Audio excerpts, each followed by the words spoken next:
morning for the attendants who are in Canada, since there's at least one person from there. Today is the last webinar of 2022 for La Fabrique de l'Exportation.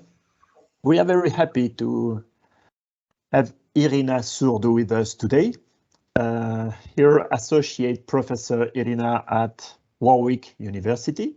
Warwick is a city 120 kilometers north of London, if I am right. Okay, United Kingdom. And the reason why we invited you as a speaker for La Fabrique de l'Exportation is that you have been working for approximately 10 years on the topic of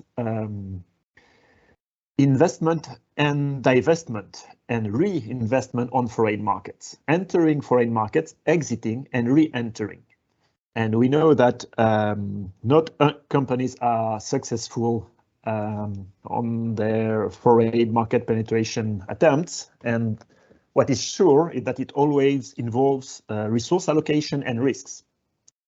So we were interested in having your contribution and highlights about how firms can, when and how can firms decide to exit the market, and how can they build on previous presence to re-enter this market. Okay, like, you know, in military operations, sometimes it's wiser to operate a strategic withdrawal and then come back again when you're stronger and ready again. So there is a PowerPoint presentation of about 30 slides, if I am right, which means that we have 20 to 25 minutes speech by you, and then I will open the question and answer session. So the floor is yours, Irina. Thanks, about this topic. Yeah, I think just on the topic of Warwick, I think a better reference point would be Stratford, Shakespeare's hometown. So if anyone visits, it's closer than London, and it's also even more cultural, I would say. So yeah, can I just check that everyone can see my presentation, guys? Just to, yeah. Okay. So indeed, I've started working on this topic some 10 years ago. I'm not sure if I would say I was only working on it for 10 years ago, because for any one topic, that would be a lot. But it's certainly a topic that I worked on during my PhD, and it's gaining some further traction now as we're looking at a lot of political instability around the world, and firms and nations looking to reshore, relocate, exit, or even re-enter certain markets. So we're seeing an interesting pattern, a dynamic pattern of internationalization, exit, and re-internationalization. So essentially, broader, my work is around this topic of international growth. And aside from teaching on these topics, including the topic of exit and re-entry, I've also extended my research beyond that to look more specifically at aspects associated with changes in institutions, which can also, as I'll speak later, influence exits and re-entries, things related to investment behavior trade-offs, so what firms do once they've exited and how they allocate or reallocate resources. And more recently, we received a grant from the Economic and Social Research Council in the UK, where we're specifically looking at how foreign subsidiary managers in the UK are viewing the uncertainty associated with the UK market and the decisions they want to make. So are they going to stay and continue investing in the UK? Are they exiting? Are they just stagnating? Or are they going into other markets, right? Is Germany or France benefiting from this? So I'll mention this in a little bit, but naturally, if you have any other questions outside of this, then I'm happy to answer them via email or whatever. But I've extended my area of research quite a little bit beyond this as well. Most of the work I do is quantitative research, and I've listed here some of the data sets that I work with, because originally I come from a background in economics. The data set I'm going to talk about around exit and re-entry is something that I've put together myself. So it's my own work that I'm currently extending and updating, but I'm also doing some qualitative research around, as I mentioned earlier, talking to UK foreign-owned subsidiary managers in the UK to try and understand what their future investment is going to be like in this context of extreme uncertainty. So I'll start with that, right? Because this is something that I've been working on actually yesterday. So the current problem with internationalization from the perspective of practitioners.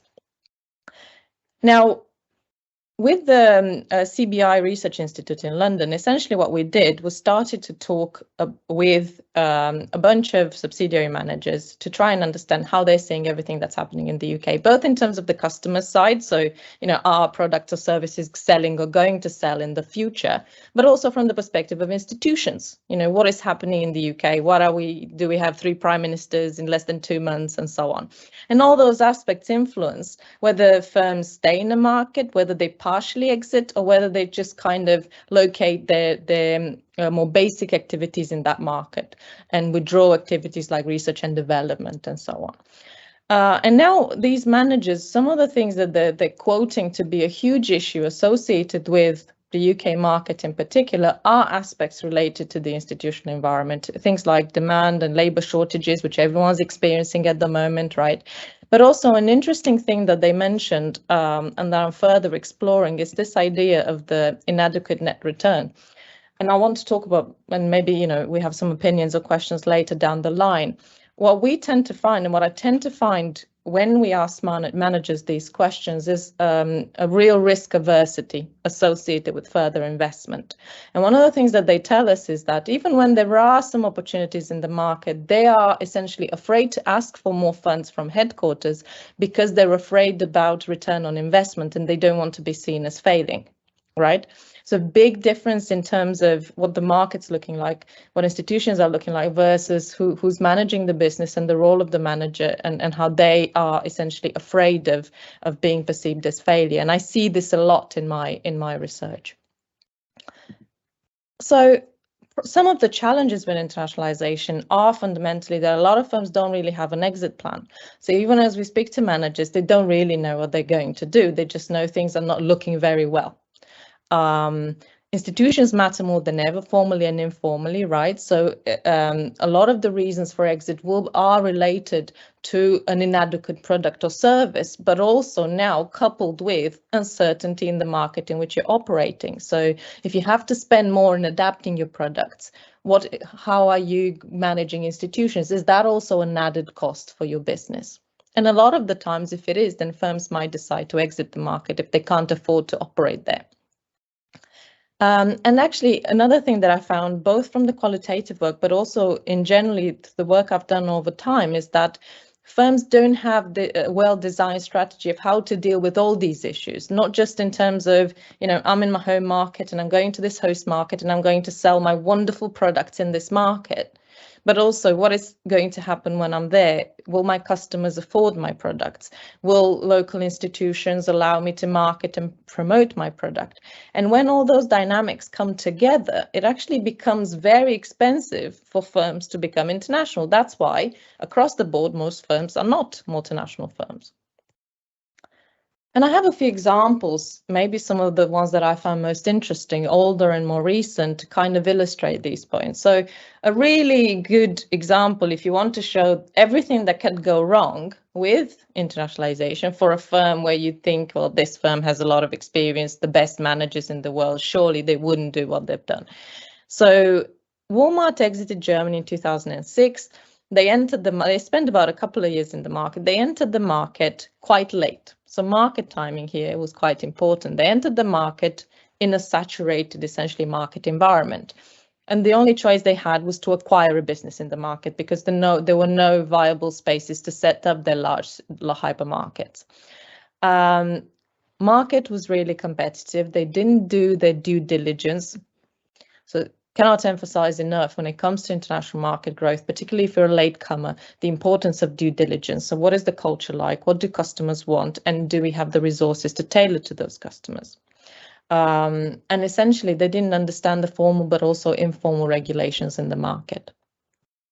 So in the end, when they exited, and they sold actually about 85 of their outlets, so they had expanded quite aggressively when they did enter. Essentially, one of the reasons that they quoted for that was the fact that they just didn't manage to get up to scale, right? And that they called it a strategic exit and moved on. But fundamentally, one of the reasons for this was the fact that their understanding of customers was poor and their understanding of the market was poor. and of policy as well. So for instance, in markets like Germany, competitive policies are very strong. So you're not allowed to engage in any sort of anti-competitive behavior. And these institutions are strongly enforced.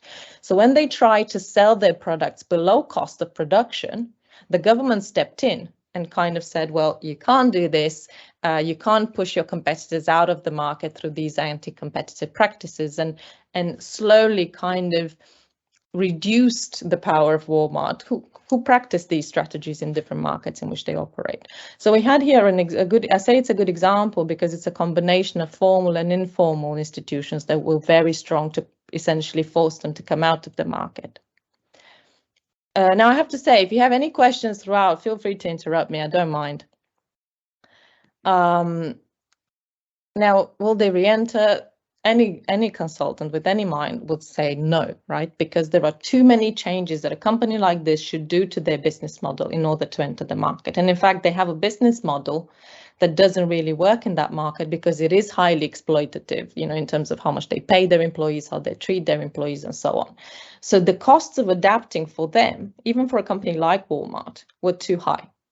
So in some instances, going back to our initial points, companies exit, but for some of them, re-entry is actually not really feasible either. So in this case, they just didn't have a real competitive advantage in the market.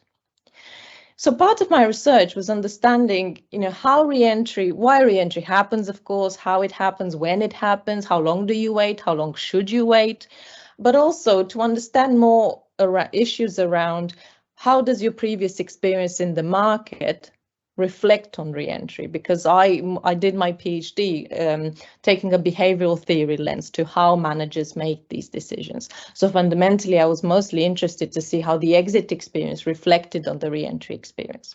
Did it make a huge difference in terms of how traumatic the exit was? So in this case, foreign market re-entry is defined as, firm going into the market, accumulates knowledge and experience for a given number of years, exits that market, and then re-enters after a timeout. In my data set, the timeout is at least a year because that qualifies as an actual exit. Of course, a lot of these ideas apply to partial exits, intermittent exporting, and so on. But for the purpose of collecting that data, I wanted it to be a little bit stricter. And the firm re-enters after a given period of time when changes may have happened in its environment. And what we find that, of course, looking at these dynamics, we find that of the firms that we looked at that exited, not all of them re-entered. And when they do re-enter, they tend to have different strategies and different approaches. But we did find some patterns in the data. Now, this is important. It was important at the time when I started doing this research, but also increasingly, so if you look at the latest UNCTAD report, foreign divestment decisions are actually becoming such an integral part of business, right? So it's part of a business's growth to understand that it has to exit and occasionally re-enter or rethink its operations in the market. And fundamentally, multinational firms, a lot of the times what they tend to do is just take this wait and see approach. When there's a high international risk coupled with whatever else I'm dealing in my home market, maybe it's best to just wait and see. And some of these firms re-enter, others wait a very long time before they re-enter. So the market is essentially almost like a new entry for them because of that organizational and individual forgetfulness. So we have some patterns in the data, naturally, because it's statistics, so we're looking for those patterns, but also some interesting findings around the differences between firms. So in my data set, essentially what I did was I collected information about foreign exits and re-entries from data sets that incorporate publications from Wall Street Journal, Financial Times, and generally the most reputed media articles. Now, it's really important because firms don't really report on exits and re-entries in the annual reports. And if you look at the annual reports, there will be, of course, regional sales and regional revenues, but you're not actually able to track whether or not they operate in a given market. So I had to build the data set from scratch. And I started off with around 2,000 events. Now I'm up to almost double that, updating it since 2016. But again, these are the firms that we know about. These are the big M&Es, the celebrities that the media writes about. I'm certain one could find more of these examples with small and medium-sized enterprises as well. Fundamentally, we have a variety, about 100 home markets, about 100 host markets, top host markets being India, China, South Africa, so the emerging markets, but also US, UK, so markets with more market potential, and the home markets being mostly from the triad, which is not that surprising, right? So you have a lot of developed going into developing, and from a variety of industries and sectors as well. So the focus was mostly on the firm. I didn't really eliminate any firms based on industry sector or home host market. And the first thing I wanted to look at was this sort of a type of investment that they made. So essentially, the first question I asked was, how do they do it? If you're an exporter, do you just continue being an exporter? If you have a joint venture, do you continue with the joint venture? Of course, controlling for any regulation in the host market at the time. If you're a wholly owned subsidiary, do you go back via the same investment? So what is the level of risk that these managers are willing to take? Because of course, the entry mode is one of the most important decisions. And I had two key options there. One is firms can go back via the same mode in which they exited, so no change in their commitment behavior. Firms can change their commitment either by increasing investment compared to the previous entry or decreasing investment compared to the previous entry. And now this is really interesting because, as I showed in the first slides, I work a lot with executive MBAs on my programs, and a few of them every time with every cohort, they're in charge of re-entering the business into the UK, different kinds of businesses. And now they treat this as the world's most dreadful job, right? And within their organizations, one of the things that it's kind of communicated, because everyone knows that that is a re-entered market, right? So someone's once failed in it. In their organization, it is seen as a decision that highly risk averse, and they are expected to basically fail, but they don't want to fail. So fundamentally, there is some level of risk aversity that we expected, either in terms of re-entry being in the same manner in which the firm was previously operating in the market, or some level of commitment decrease. Now, in the literature, and most of the international business literature, one expects that if you've experienced the market for a given period of time, you're going to increase commitment because you just know the market. So the second time around, you'll do better, right? So my proposition in my PhD thesis was that actually learning from failure or experiencing failure is more traumatic and a stronger memory than learning from positive experiences. So just a classical example, you go to work, you walk down the stairs, every day for 10 years and you're fine. But then one day, for whatever reason, you trip and twist your leg. Now, for the next few weeks, at the very least, you're going to be very careful when you go down those stairs. Now, rationally, you shouldn't, because it was clearly a one-time thing, and for 10 years, you were perfectly fine. But negative experiences weigh more than positive experiences. So what I proposed in my thesis was that the exit experience is going to have a huge impact on re-entry, irrespective of all the other good resources, capabilities, experiences that the firm has. And that's not necessarily a good thing, of course, because one can learn the wrong lessons from experience.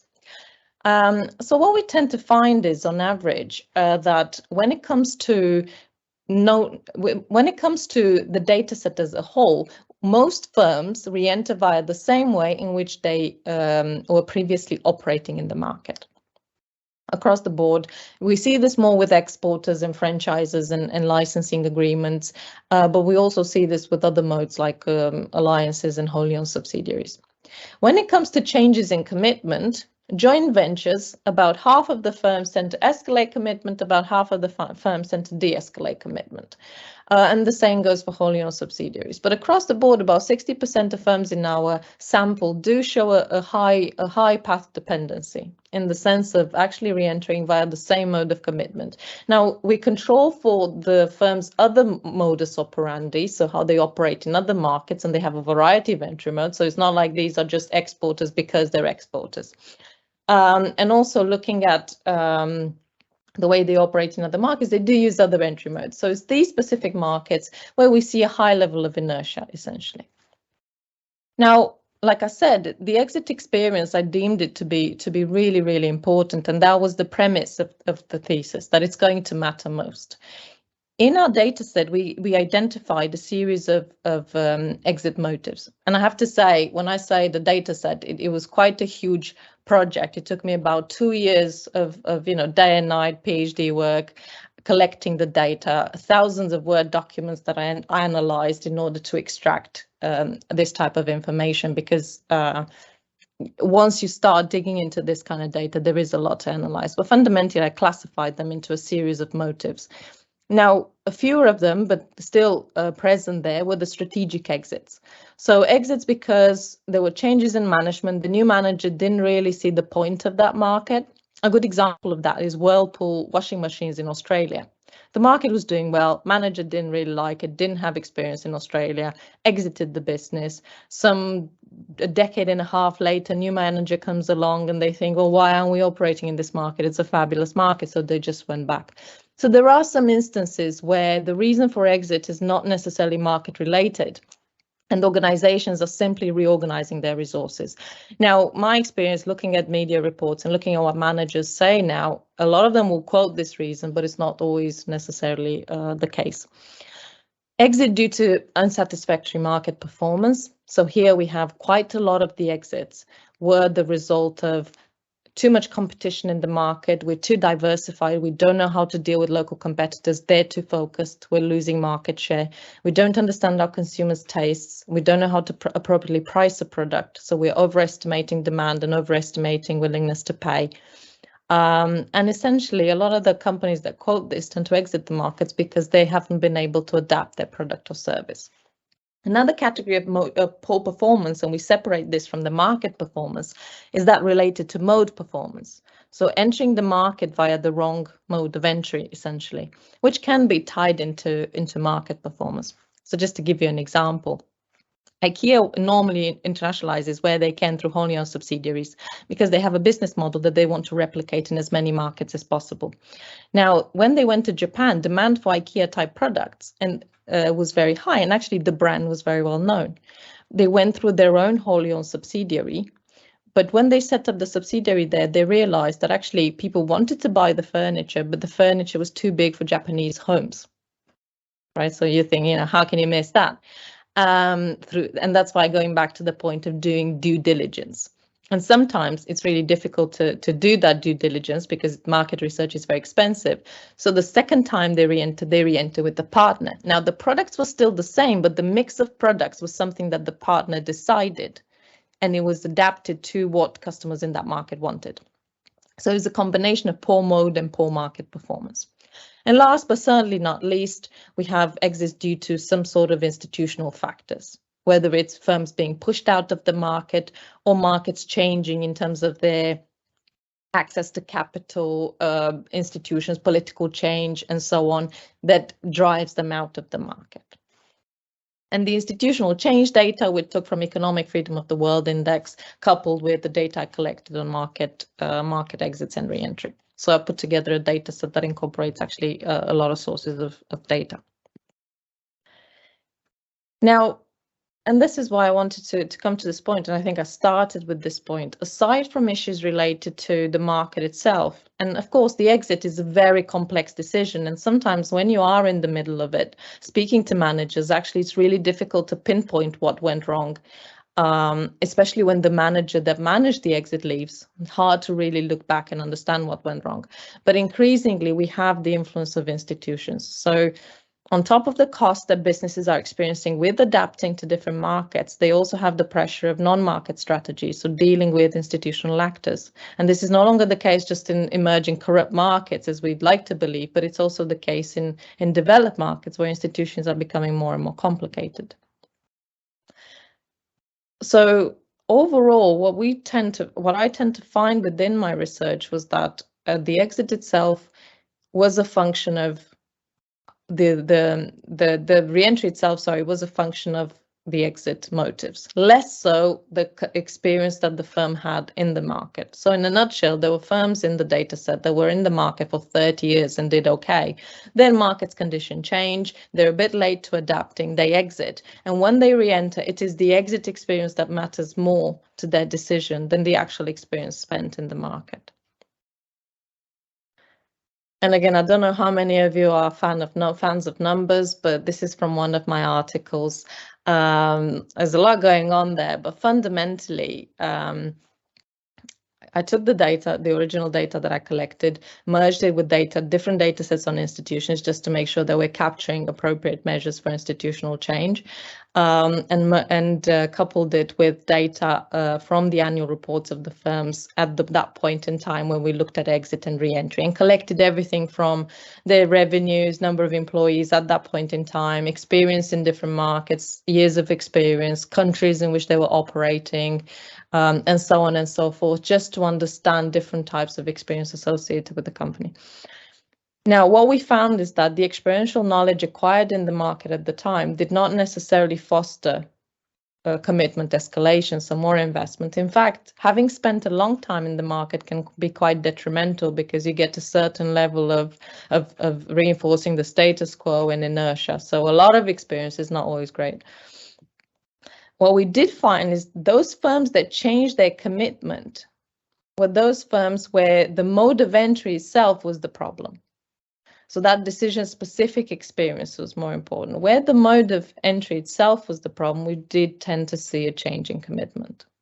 So there was some learning associated there, but mostly around where the problem was associated with the mode of entry.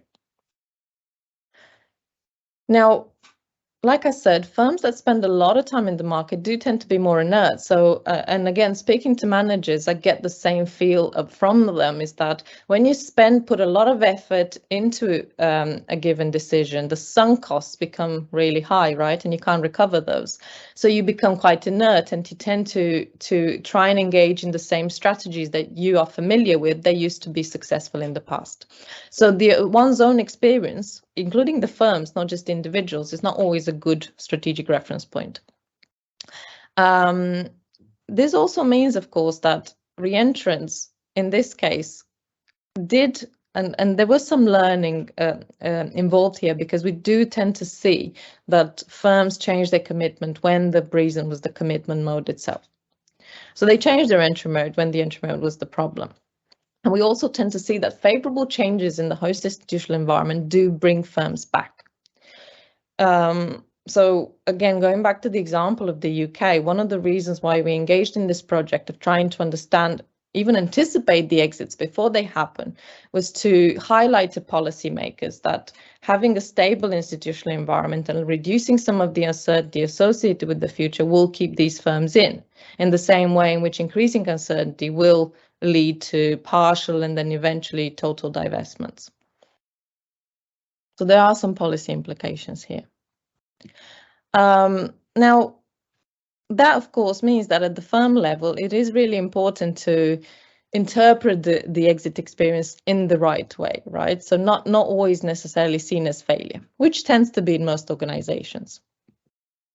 And I have some examples here, which I thought they were quite interesting, and I use them as case studies in my own teaching and research as well. So for those of you who are familiar with Marks and Spencer, and you probably are, particularly if you're in France, I think the food business does quite okay, clothes business not so much.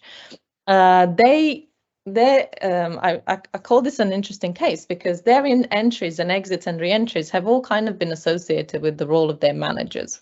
So around the 2000s, new manager comes in, decides to enter 11 European markets, wasn't very successful because they didn't actually understand those markets and dealing with competition in those markets. So new manager comes along a few years later, they divest the business from all those 11 markets, including Paris, which didn't go that well for the company.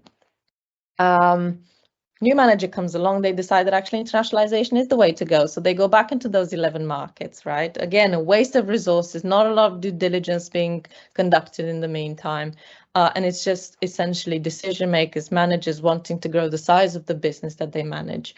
And then they finally brought in the guy who's, I think, still running the company. And he decided to divest because they just don't have the resources to focus on the declining UK market and at the same time properly adapt to the markets they've entered.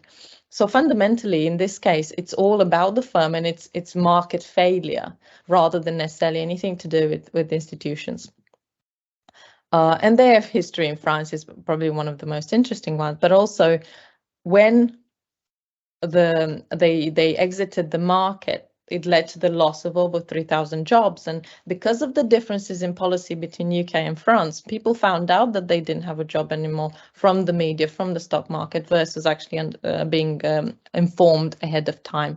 So these exits are consequential for a lot of businesses, because going back into the market will mean a lot more lobbying, a lot more trying to leverage government relationships, because sometimes these exits can contribute to unemployment. So again, part of that due diligence that firms have to make is understanding, if I go into a market, if I commit to a market, I need to have an exit plan, because I want to potentially be able to go back into that market again. Another good example is now hotel chains. A lot of these businesses that have failed in certain markets, that have failed because of COVID, are now looking to internationalize, because they need the resources coming from growth, right? And many of them, when they go into a particular market, so India is a really nice example of that. There's a high demand because of the growing middle class and the growing tourism into these markets. But for many of these hotels, Kempis can be just an example of them. For many of these hotels, the factor markets in India are not there. So fundamentally, you don't have enough staff, enough highly qualified labor to serve the market. So those that have been really successful have been those that haven't exited when things went wrong, but actually worked through public-private partnerships with the government to set up universities, set up degrees, training in hospitality, and then essentially created the workforce.